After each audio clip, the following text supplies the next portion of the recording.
Y vamos a buscar, hermanos, en un libro que leemos poco y que hemos leído en el Instituto Bíblico, el profeta Miqueas. Voy a darles tiempo para buscar a Miqueas. Miqueas. Antiguo Testamento, al final les doy una pequeña ayuda, uno de los 7 libros últimos del Antiguo Testamento. No sé si la ayuda es muy importante, pero el profeta Miqueas, en el capítulo 7, les voy a dar tiempo, busque.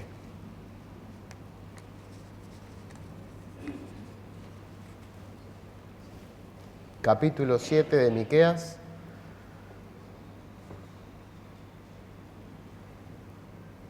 Voy a tener paciencia, sé que están buscando. Últimos 7 libros del Antiguo Testamento. ¿Llegaron? ¿Sí?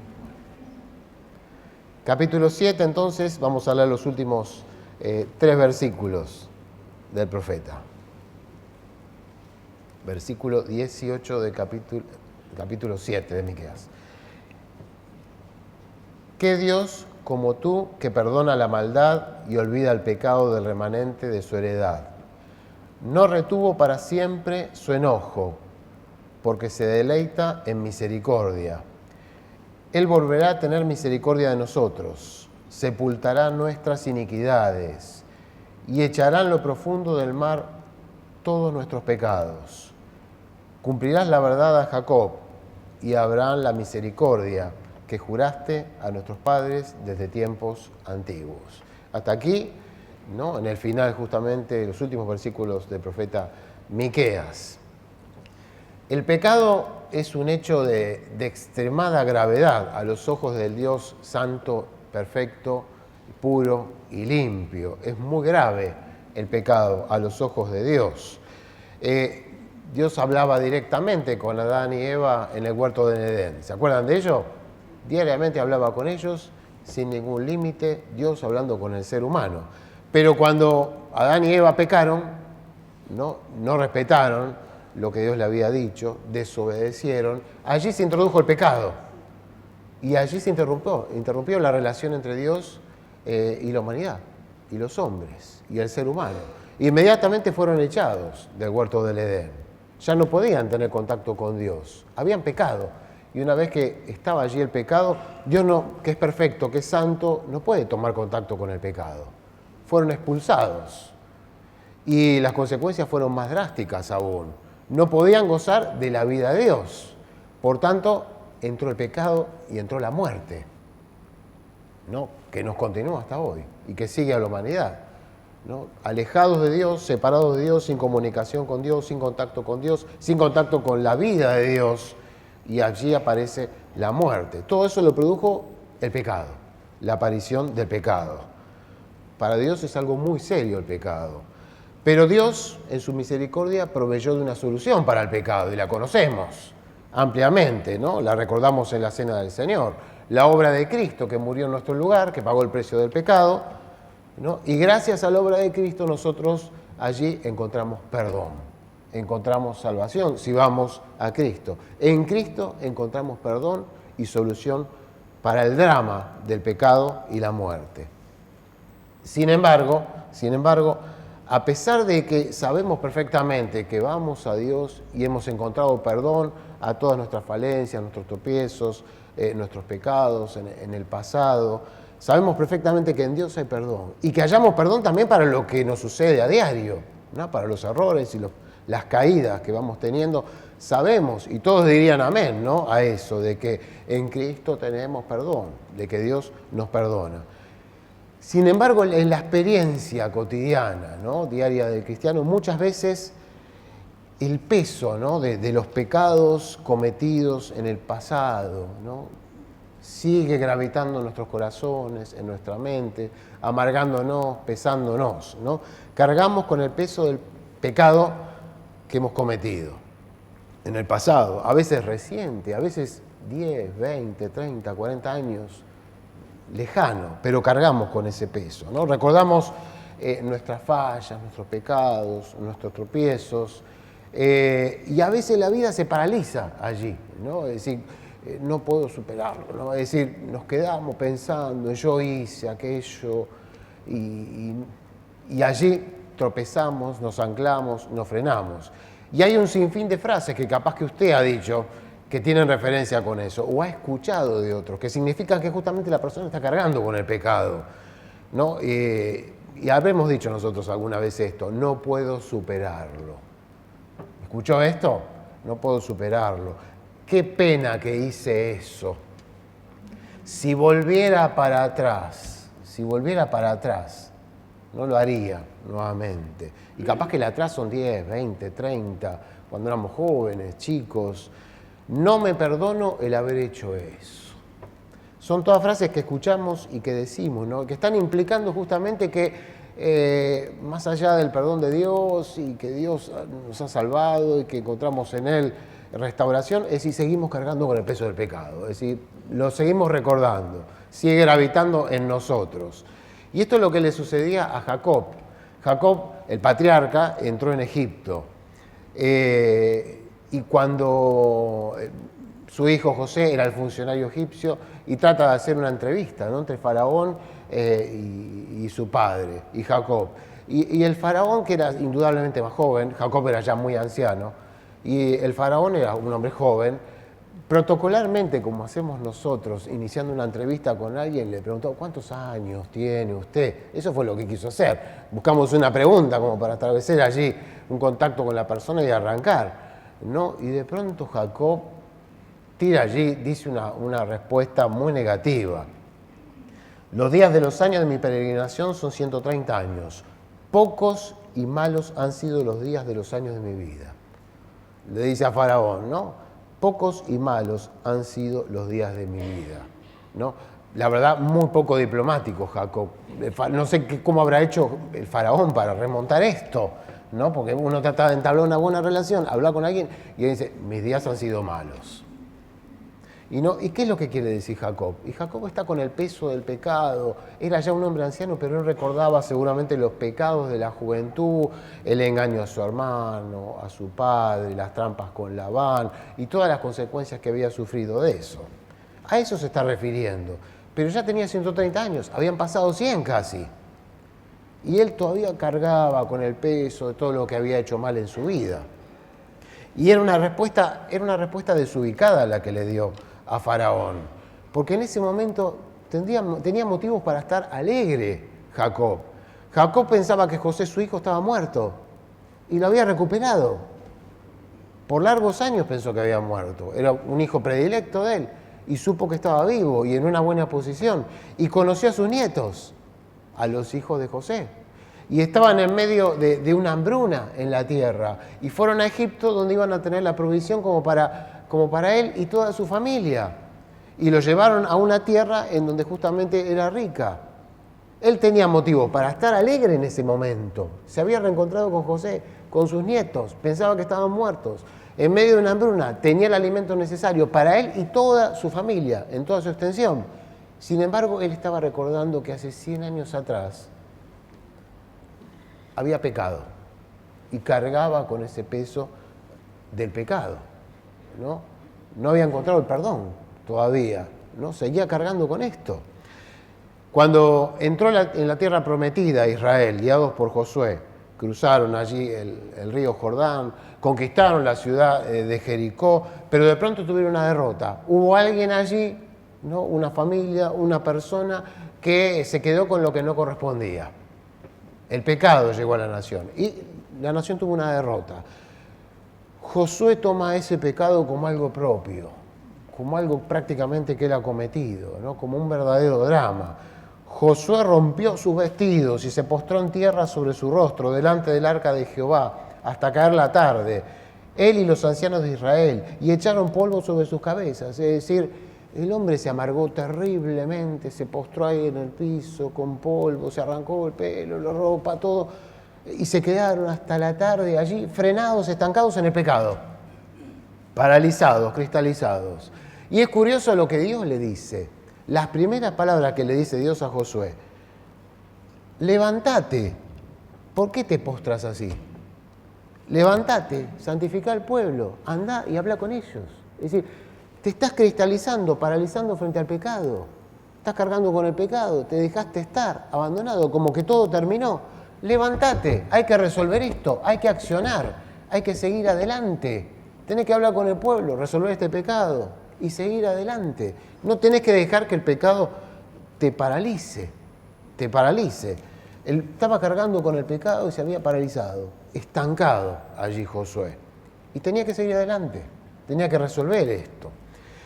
Y en ocasiones, hermanos, como en estos casos, aun cuando nos hemos arrepentido sinceramente, fuimos a Dios, pedimos perdón, reconocimos que eso que hicimos estuvo mal, seguimos cargando con el peso del pecado, ¿no? De nuestra falencia, recordamos, ¿no?, eso que hicimos y pasa el tiempo. Es decir, no nos perdonamos el haber hecho aquello mal. Y nuestra vida se cristaliza, se paraliza en eso. Es un problema que no podemos resolverlo, ¿no? Como un obstáculo que encontramos y no podemos salvar. Y chocamos contra ese obstáculo. Y nos quedamos allí, masticando ese problema, sin avanzar. Sin embargo, esta no es la visión de Dios. No es la forma en que Dios ve nuestro pasado, negativo, nuestra falta. Dios no ve así las cosas. En el Salmo 130 se habla de esto. Dice, sí, el pecado es muy serio, es gravísimo. Señor, si mirares a los pecados, ¿quién, oh Señor, podrá mantenerse? Es decir, el pecado es gravísimo. Delante de Dios merecemos ser fulminados, ¿no? Merecemos la muerte por el pecado. Es gravísimo a los ojos de Dios Santo el pecado. Pero el salmista dice, pero en ti hay perdón. Es decir, Dios quiere restaurar, Dios quiere perdonar, Dios quiere que volvamos a la comunión. Esa es la vocación de Dios. El pecado es gravísimo, pero Dios quiere perdonarnos, que se restablezca la relación entre Dios y el ser humano. Quiere que volvamos a su camino. Por eso ese pasaje que todos conocemos, y que podría decirles que lo digan de memoria ustedes, de 1 Juan 1:9. Si confesamos nuestros pecados, Él es fiel y justo para perdonar nuestros pecados y limpiarnos de toda maldad. Y esto es palabra de Dios, esto es una promesa, esto es una certeza, no una especulación. Si reconocemos nuestras faltas, vamos delante de Dios, pedimos perdón sinceramente, Dios nos perdona. Es una seguridad, Dios nos perdona, nos limpia de toda maldad. Encontramos perdón y hay limpieza, ¿no? Se remueve la mancha del pecado. Es como la ropa, ¿no? Que la colocamos sucia en la lavarropa y sale limpia, ¿no? Así hace Dios. Nos lava del pecado, nos limpia, hace una obra de limpieza. Y más todavía, de toda maldad, ¿se fijó? Toda maldad. No es, esto sí, esto es muy grave. No, nos limpia de todo. Esta es la promesa de Dios. Cuando a Jesús lo llevaron a la cruz y lo crucificaron, uno miraría para atrás en el tiempo, enjuiciado injustamente, ¿no?, por los romanos, por los judíos, acusado falsamente, azotado con la corona de espinas, la gente se burlaba de él, lo crucifican allí, ¿no?, clavado, las manos y los pies. ¿Qué dijo Jesús en ese momento? ¿Recuerdan una de las primeras frases de Jesús? Padre, perdónalos porque no saben lo que hacen. En vez de mirar todo el maltrato, toda la injusticia, los juicios, la burla, los azotes, todo esto, allí Jesús, Dios está abriendo su corazón y diciendo, pero yo tengo vocación de perdonar, yo quiero perdonarlos. A pesar de todo esto, yo quiero perdonar a la humanidad, quiero restaurar a la humanidad. Ese es mi corazón. Y fíjense que en realidad la turba y todos los que estaban burlando, romanos y judíos que estaban allí, ninguno se quería arrepentir de nada en ese momento. Allí Jesús está anticipando y está anunciando el perdón de Dios, que yo tengo vocación de perdón a pesar de toda esta maldad y que todavía no se han arrepentido, porque todavía falta para la iglesia, falta para la predicación, falta para que se arrepientan, que Pedro se levanta. No ha llegado todo eso, pero ya está manifestando desde la cruz clavado que Dios tiene vocación de perdonarnos, justamente, de restaurarnos. Ese es el corazón de Dios. Y por eso leímos Miqueas, hablando del perdón. Este pasaje de Miqueas es uno de los más lindos, más importantes que habla sobre el perdón de Dios. Repáselo en su casa, ¿no? Cuando se habla del perdón de Dios, todos van a este pasaje de Miqueas. es uno de los más excelsos que hay. Y es muy rico lo que habla del perdón. ¿Qué Dios como tú, que perdona la maldad y olvida el pecado del remanente de su heredad, no retuvo para siempre su enojo, porque se deleita en misericordia?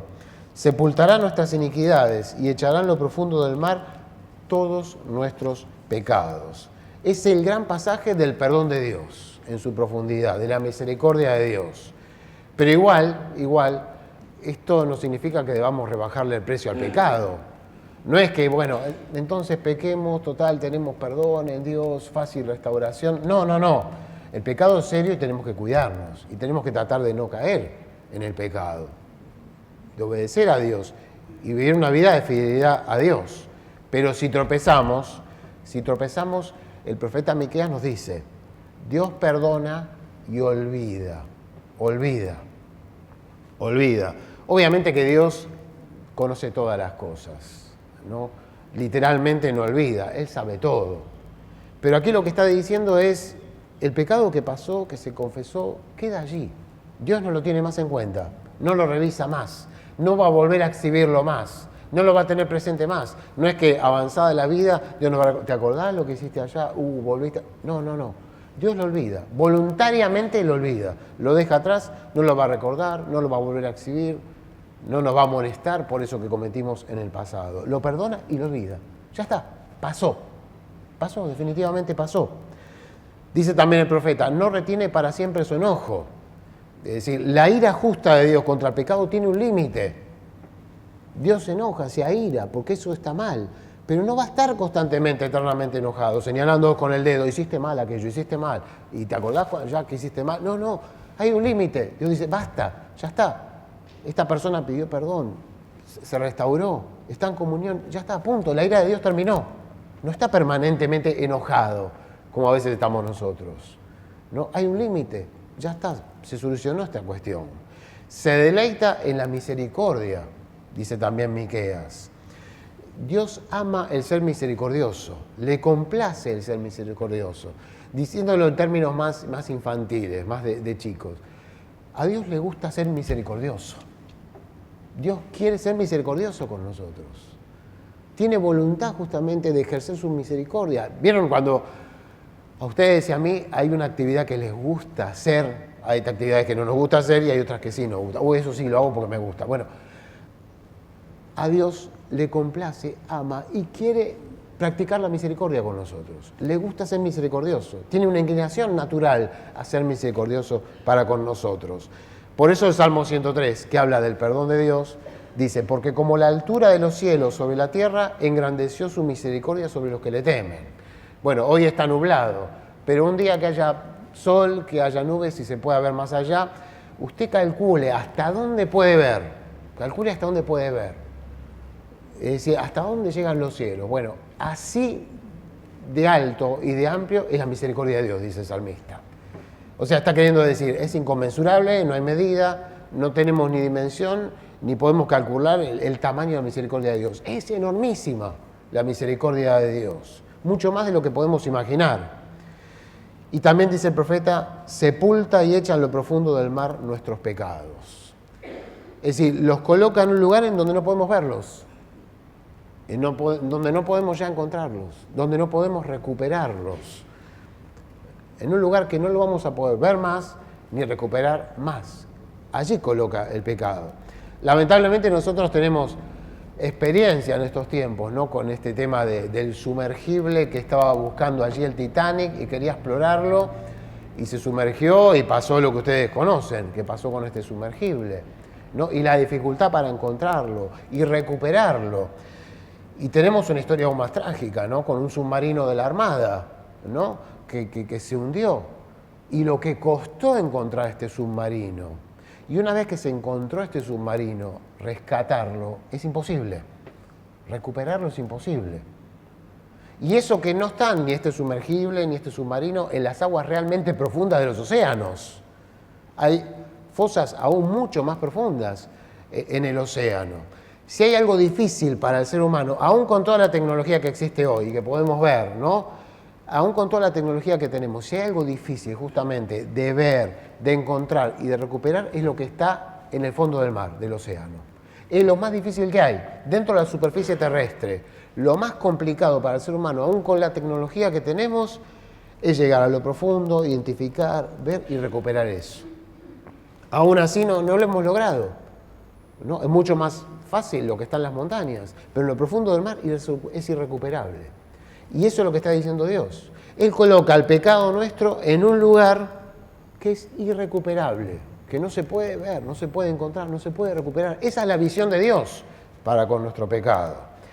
Y aquellos que estudian estos pasajes, el de Miqueas, ¿no? Y usted también le puede pasar, recuerdan otra cosa que también se hundió en lo profundo del mar, en el Antiguo Testamento. El ejército de Faraón en el Mar Rojo se hundió. Es decir, Israel salía de Egipto de la esclavitud de 400 años y de pronto el Mar Rojo se abrió, ellos pasaron el Mar Rojo en seco, pero miraron para atrás y venía el ejército de los egipcios, ¿no? Que representaba la esclavitud, 400 años. Y era un ejército formidable que este pueblo era esclavo, no tenía ni ejército, ni soldados, ni nada. Si el ejército los alcanzaba, los sometía, los obligaba a regresar. ¿Y para qué el éxodo? ¿Para qué las plagas? ¿Para qué Moisés? ¿Para qué todo eso? Era la amenaza de volver atrás. Y usted conoce la historia, ¿no? El mar se cerró sobre la caballería, sobre los carros, los soldados, lo mejor del ejército egipcio. Quedaron en el fondo del Mar Rojo. Y cuando vieron los israelitas esto, hicieron el cántico, ahí lo puede leer, ¿no? De María y de Moisés. Fue algo maravilloso, porque era la última amenaza que quedaba. El ejército que podía dominarlos. Era el último lazo con la esclavitud, con los 400 años, con el imperio. De pronto vieron que las aguas se cerraron y ya no hay más amenaza, no hay vínculo con Egipto, no hay esclavitud. Ahora miramos para adelante, hay libertad. Y estaban alegres, maravillados por esto. Y así pasa con el pecado queda en el fondo. Ahora hay que mirar para adelante, ahora estamos en libertad. Ya no hay ningún lazo con el pasado, no hay lazo con el pasado. Conocemos de grandes personajes de Dios en la Biblia que tuvieron grandes caídas.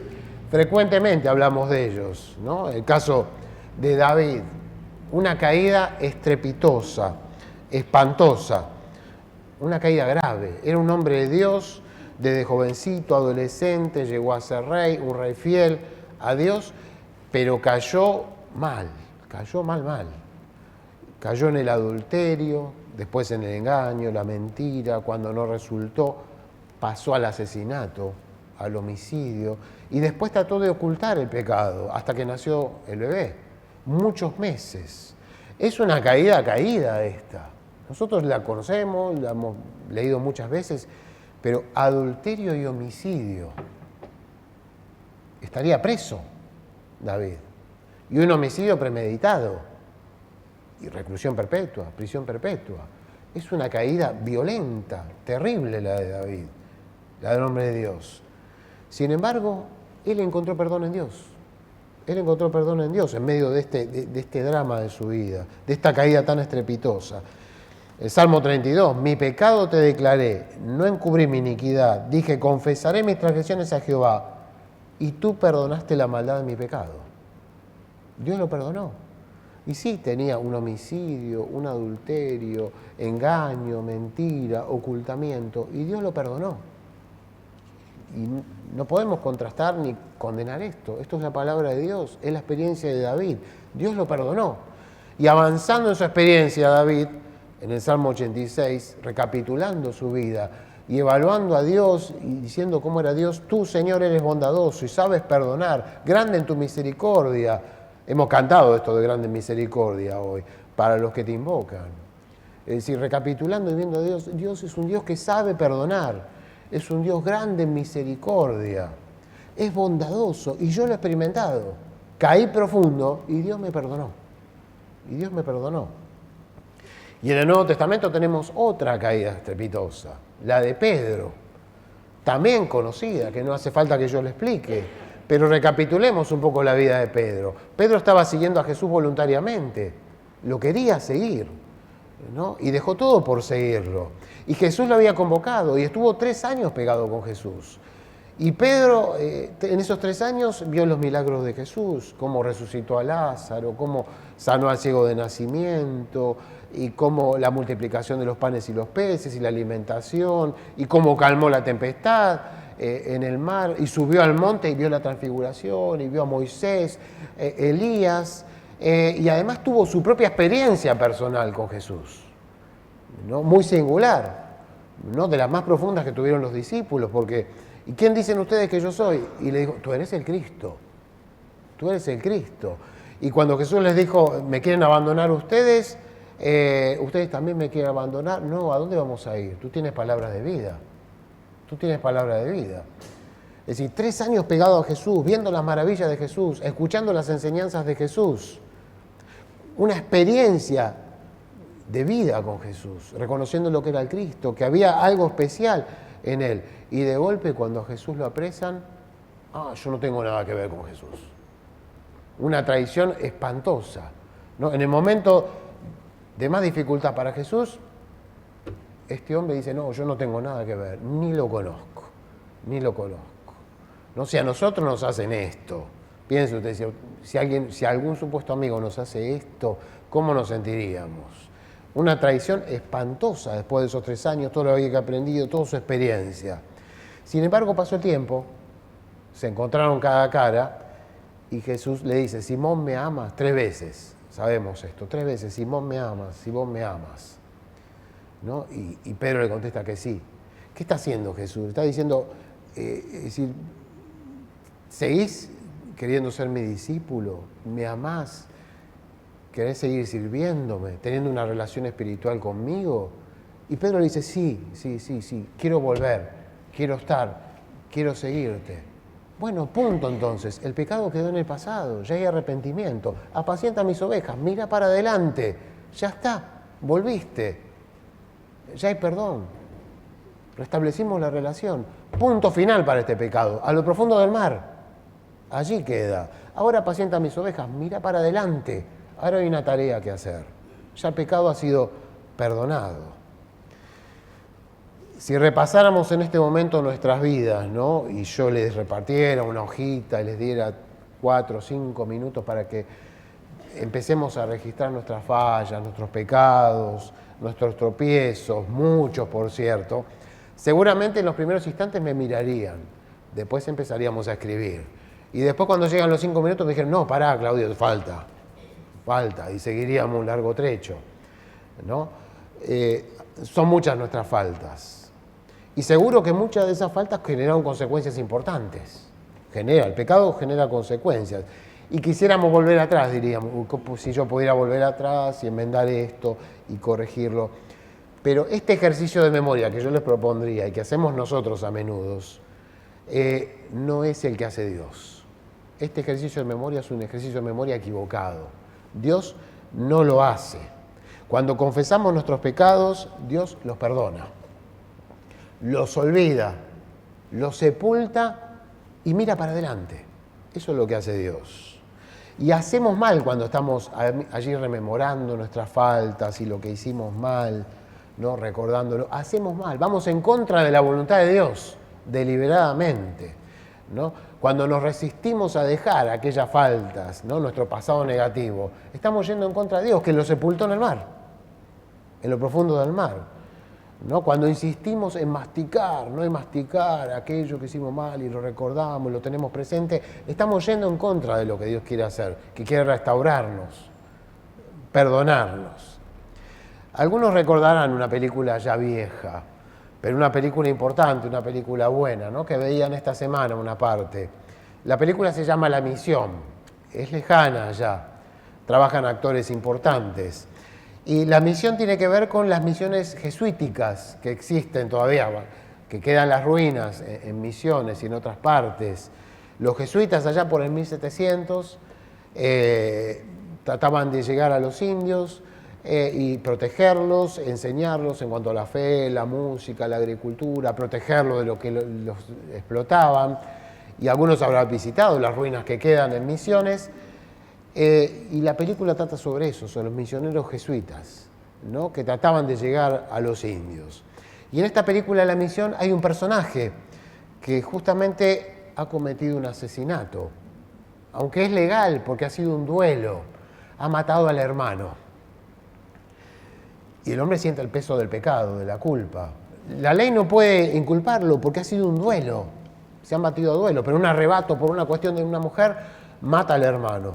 Y el hombre siente muy apesadumbrado, angustiado, se recluye él mismo en la cárcel, por más que no tiene que estar en la cárcel.